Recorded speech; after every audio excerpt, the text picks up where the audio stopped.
What it do? It's Ayoza. And I just jumped out the porch with dirty gloves. I see red, 50 rats on your head. 50. Draco get the shaking like dread. Draco, we go retarded, go sped. All right, so we got my boy Ayoza jumping off the porch with us today, man. What's going on, man? Man, I'm feeling great. How you feeling, bro? I'm good. Yes, Man, I'm alive today, so I'm good. There you go, man. That's what's good, bro. Now, I appreciate you sliding by, early this morning, too, man. Hey, so. had to get here, man. That's what's up, man. All right, so, you just told me you've been out here in Atlanta for a couple weeks, eh? So what else you been working on, man? Who else you been tapped in with since you been in the city? Since every time I come to Atlanta, I'm always locked in with, like Duke Deuce. That's my dog, my brother. Paper Route, with Jay Fizzle, Big Moochie, everybody on the roster, So I get it in while I'm out here. Yeah. A lot of work to do, a lot of moving around and linking in with everybody and, trying to make my rounds around the city before I go back. Nah, absolutely, man. In Atlanta, so much going on. There's a lot of networking to be done, man. That's for sure. Black Hollywood out here. Yeah. For real. Yep. So let's take it back, Zay. You actually originally from Missouri? Is that right? Sikeston, Missouri. I was born in Sikeston, Missouri. okay. Yeah, a little small country town, like a couple hours away from Memphis. Okay. A couple hours north. Yeah. So when did you move to Memphis then? How old were you? Yeah, I moved to Memphis probably my seventh grade, eighth grade. But I was always back and forth because my mom lived out there and I was with my grandma. Okay. In Missouri, so I would always be in Memphis all the time. So, but I finally moved there. I got in a little trouble in Sikeston. They told me, hey man, you got to go to Memphis.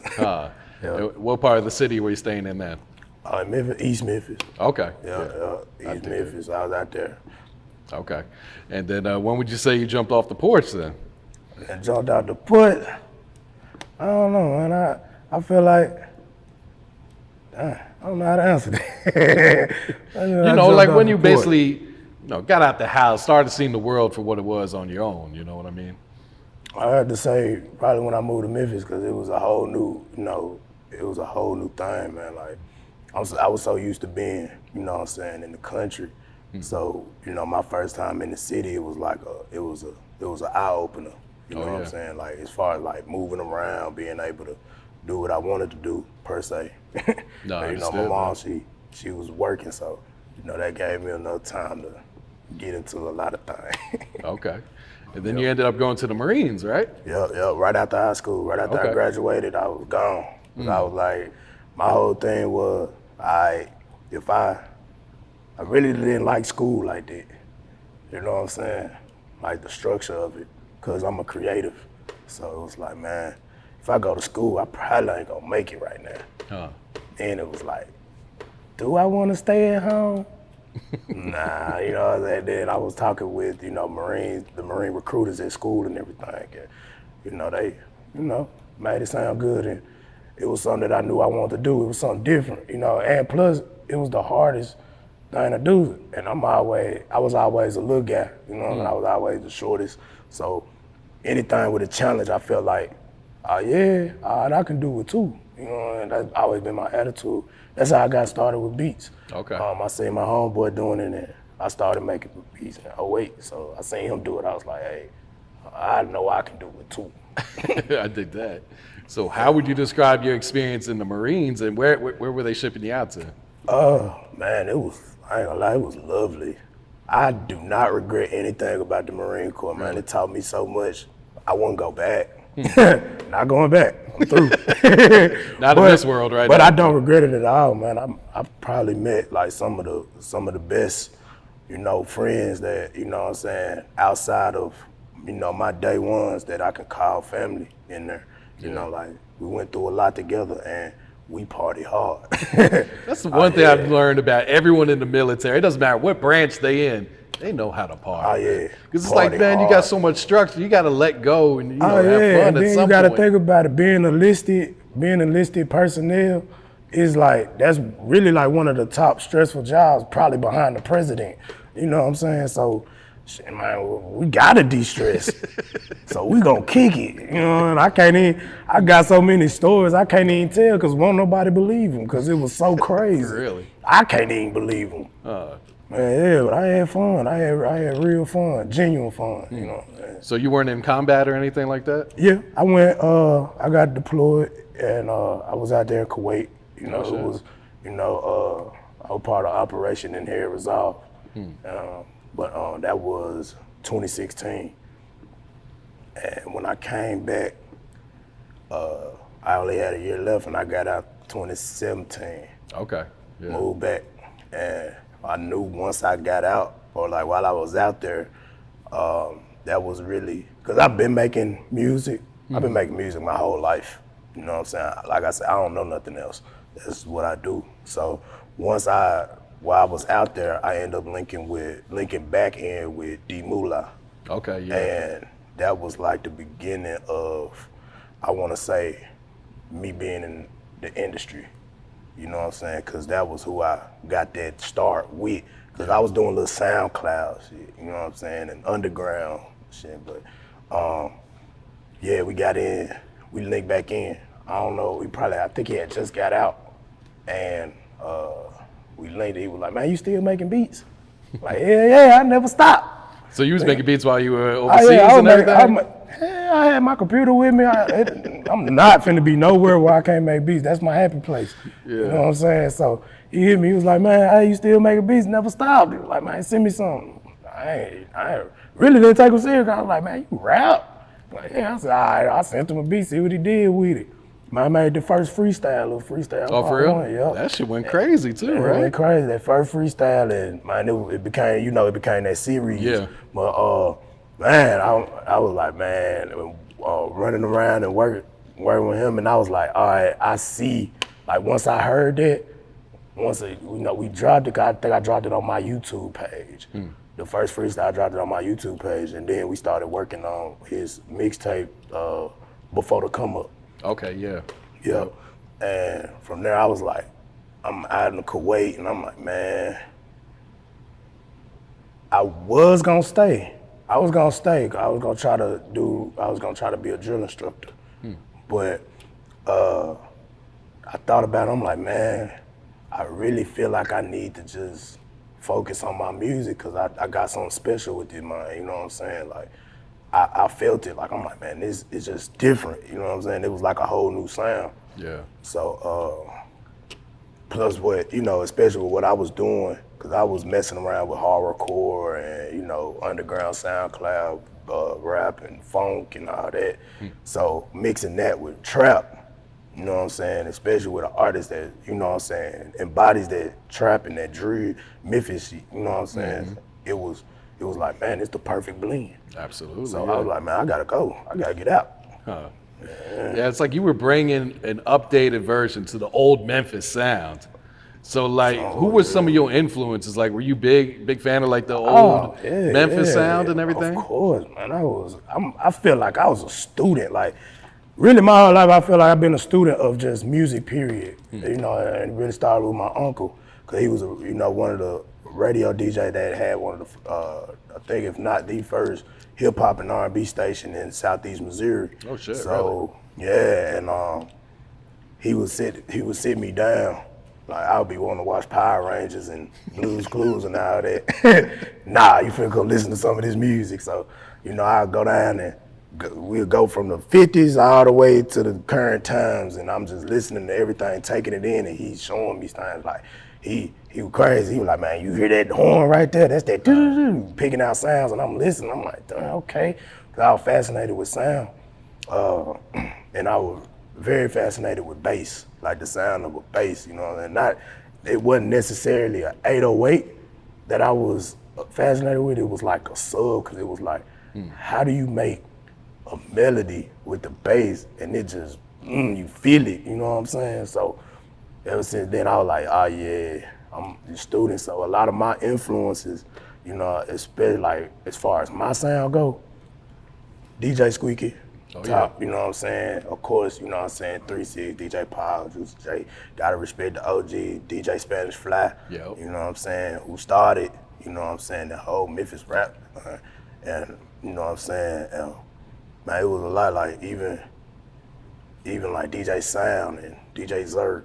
And then, you know, not even speaking on Memphis, cause outside productions, like you got people like, I listen to a lot of like Do or Die, Twister. Okay, you know yeah. what I'm saying? And love them. And then Houston rap was big. Like my favorite rapper is Devin the Dude.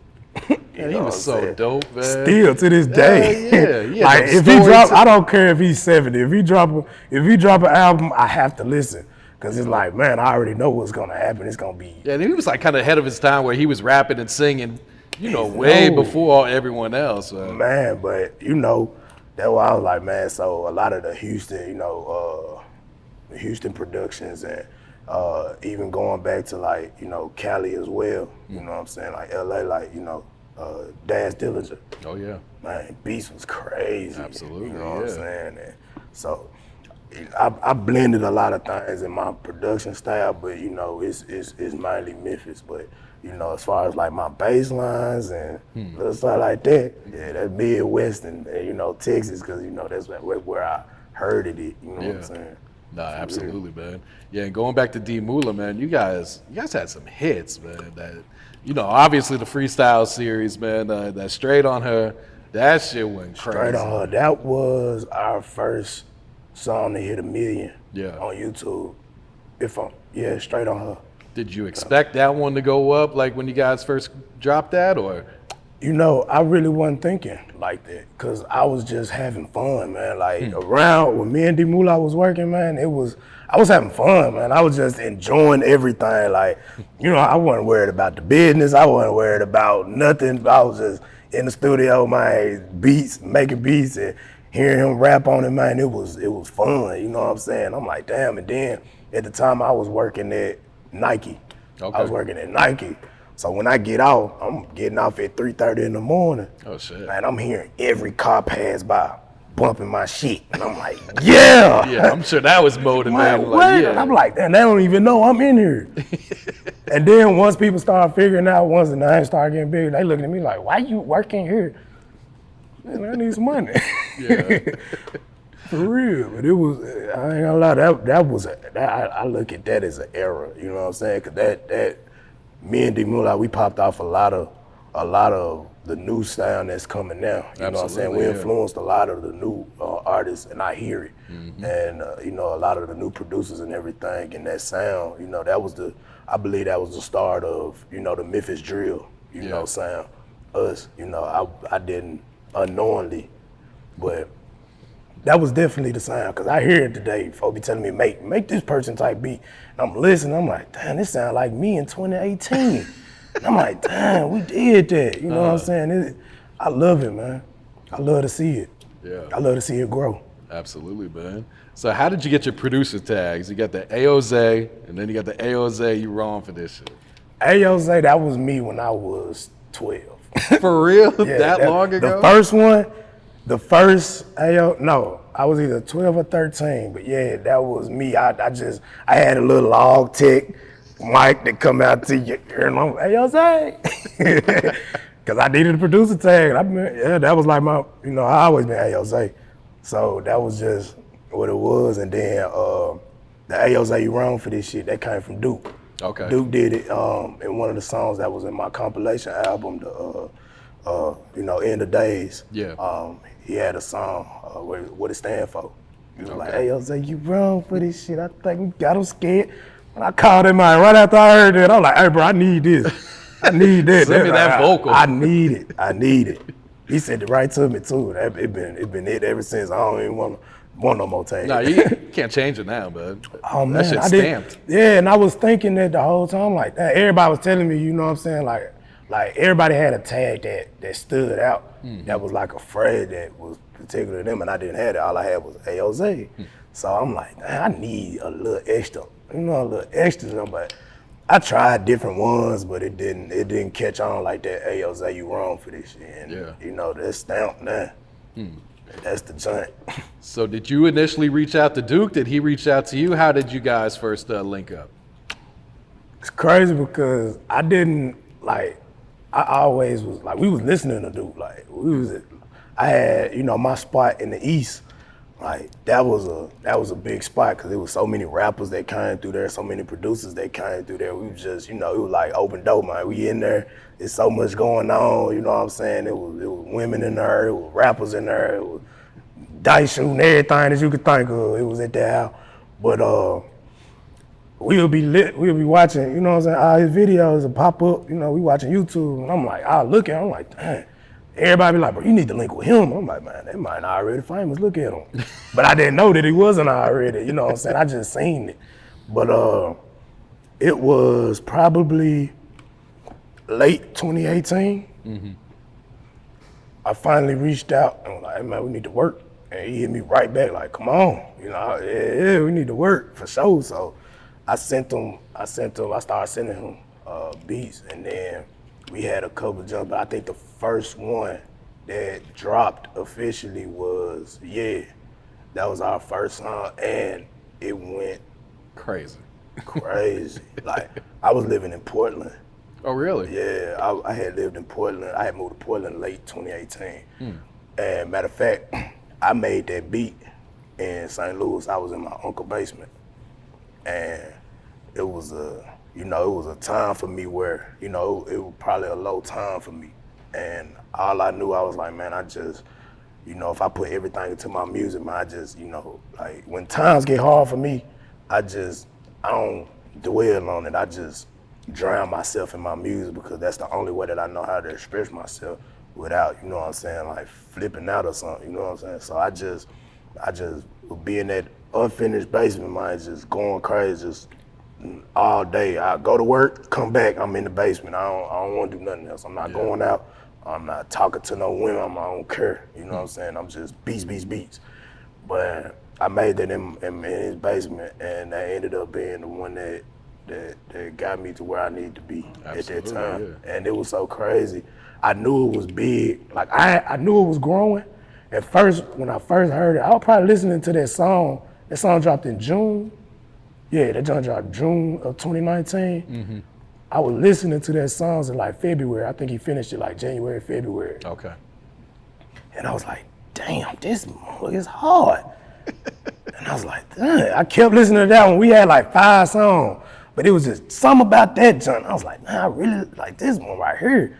When he dropped it, you know, the first, I think, before it went viral, it was like the first couple of days it dropped, I was like, it had like 3,000 views, and I was like, I said, hell nah, man, this joint, stop it. Y'all need to turn this joint up, because there ain't no way.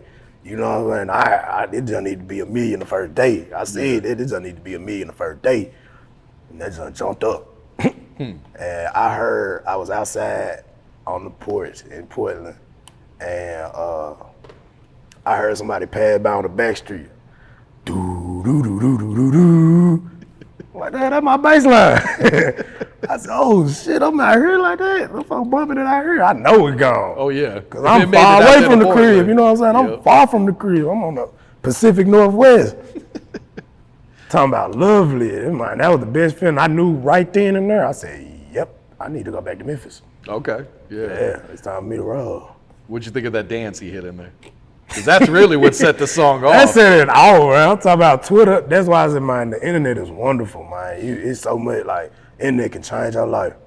For real, because it did mine. It changed my life. Because, like, man, it's just a small little clip, go viral, can make, you know what I'm saying, could blow you up to, you know what I'm saying, to stardom. Yeah, absolutely. For real. But, you know, I just never been the type to be, you know, all out in the open and everything, because I always felt like, I don't know, man, I always felt like a hermit crab, you know what I'm saying? Like, I don't like to go out.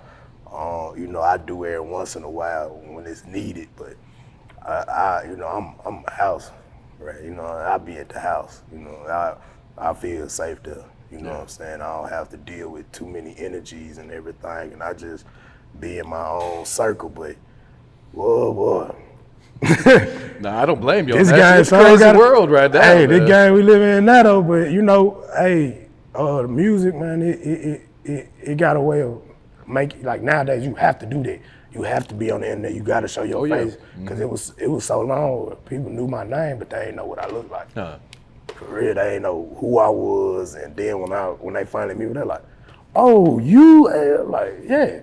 I'm like, okay then, you know. I was like, damn, I need to get out more.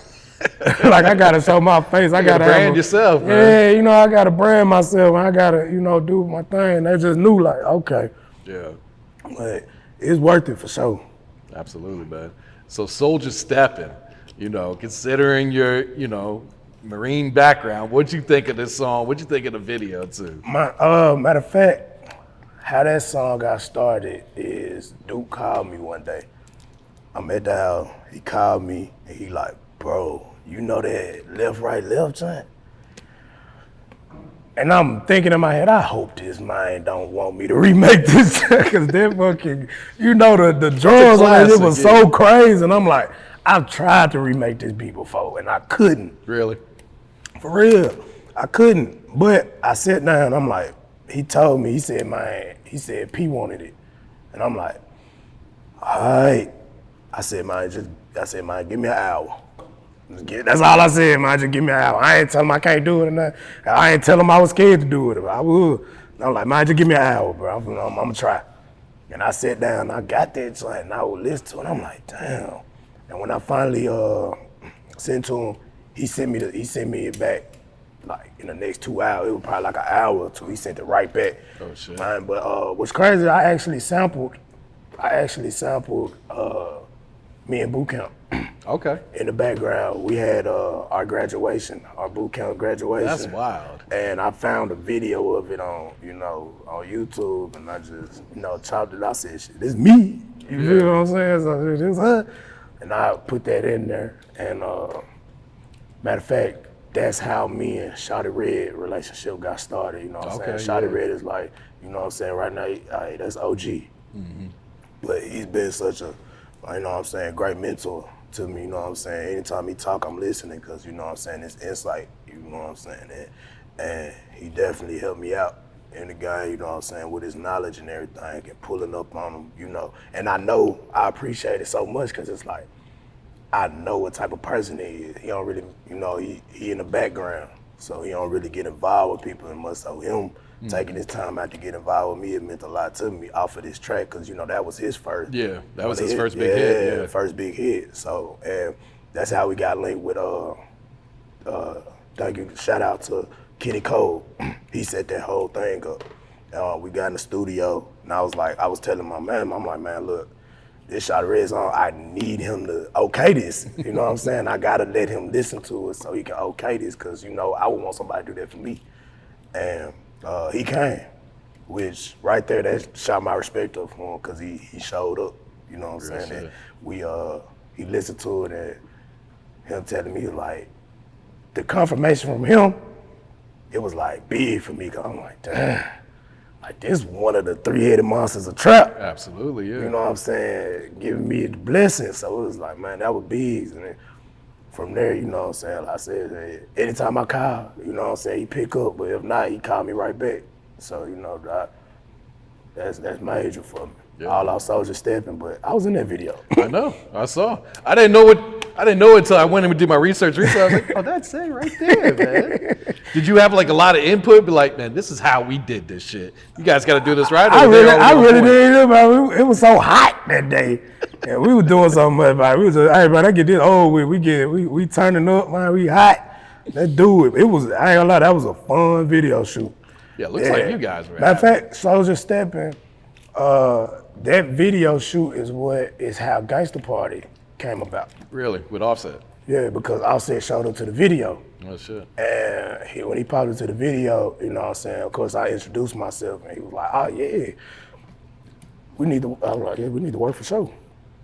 Gave me a number and I sent him 5 beats that night. And he picked out the Gangsta Party beat that night. And the next day, I think it was the next day after we got finished shooting, we was recording Gangsta Party at his house. Oh, wow. Yep, that was crazy. Yeah, that shit went crazy. Where we at? 12 million views. Yeah, that's a banger, for sure. That's a hit right there. Yeah, and it was like crazy. I'm like, damn, somebody said my name in the hook. Like, oh yeah, we live. Absolutely, man. Yeah, I appreciate that. Yeah. So you mentioned Rolling Loud. What was that experience like down there in Miami this That was year? my first Rolling Loud, going ever to a Rolling Loud ever. And that was probably one of the loudest things I done in my life, you know what I'm saying? Like seeing all them people out there and, you know what I'm saying, just a sea of people and they going crazy. And like, man, you know, in Duke, man, it's energy. So, you know, that's his crowd, you know what I'm saying, Rolling Loud. Yeah, it's like his music's built for festivals. Like Come on, man, it built for festivals. It's like, man, he come on. So it's like, man, we there. And I'm like, damn, them folks so live. I'm looking at other performers, you know what I'm saying, trying to catch them before we go on. And man, it was an experience for sure. It's a, man, real big experience. Absolutely. I had fun. Yeah, I saw you dancing on stage and everything. Yeah, man, them folks, we done put our heads together, you know what I'm saying? Man, them folks went crazy. I'm like, damn, I'm talking about as soon as we did it, we put our heads together, man, I heard the crowd like, oh, I'm like, damn. Yeah. Energy. But, you know, I'm glad, you know what I'm saying, he asked me to go because it's like, man, you know, they helping me, you know, put myself out there more. Because something that I will not do by myself. That I'm trying to do by myself, but man, it be hard. I be trying, but Yeah. I'm getting the hang good. Y'all gonna see a lot more of me, man. Nah, you need to Y'all step gonna see out a lot of more it, of me, man. yeah. Y'all gonna see this bald head, man. So you mentioned like the paper route connection, man. So who'd you Yeah. link in first with? Was it Fizzle? Nah, it was Big Moochie. Moochie, okay. Yeah, Big Moochie. Me and, you know, we from East Memphis. So, Yeah. you know, that's East Memphis shit. And me and him link, it was like right directly after me and Fizzle. You know what I'm saying? And like I also had a connect with Snoop Mans before. Okay. You know what I'm saying? Before he got signed. And man, it's genuine with them. You know what I'm saying? Just like everybody I work with, if I'm working with somebody, it's genuine. You know what I'm saying? Like it ain't no just working with them just to work with them. Like everything is genuine. You know what I'm saying? Like we spend a lot of time together. You know what I'm saying? Like every time where Fizzle, he'll hit me up. I'm at the house. He hit me up. Hey, bro, you trying to go to Atlanta?